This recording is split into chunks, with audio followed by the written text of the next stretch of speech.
நீங்க இப்ப பாத்துட்டு இருக்கிறது ரோஸ்லயே ஒரு அரிய வகை வெரைட்டியான சம்மர் ஸ்னோ வெரைட்டி தாங்க. சென்னை மாடி தோட்டத்துல பெரும்பாலும் நம்ம ரோஜா செடிகள் வளர்த்தாலும் இந்த ஏப்ரல் மே ஜூன்ல பாதிக்கு பாதி செடி இறந்துருங்க. ஆனா வெயிலையும் தாங்கி வளரக்கூடிய ஒரு வெரைட்டியா இது இருக்கிறதுனாலதான் இதுக்கு பேரு சம்மர் ஸ்னோ அப்படின்னு வச்சிருக்காங்க. பெரும்பாலும் ரோஜா செடிகள்ல முள்ளு தாங்க இருக்கும், ஆனா இந்த சம்மர் ஸ்னோல முள்ளே இருக்காதுங்க.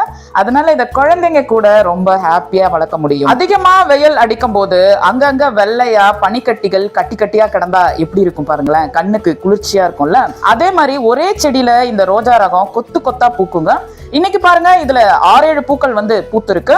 ஒரு ரோஜா செடியே இவ்வளவு பூக்குது அப்படின்னா 4-5 ரோஜா செடி மாடி தோட்டம் முழுக்க வச்சிருந்தா கண்டிப்பா வெயில் அதிகமா அடிக்கும் போது கட்டி கட்டியா பனிகள் அங்கங்க கிடக்கிற மாதிரி தாங்க இருக்கும்.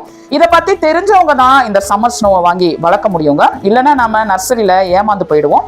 இதை நான் பல்லாவரம் சந்தையில 40 ரூபாய்க்கு வாங்கினேன். Happy gardening.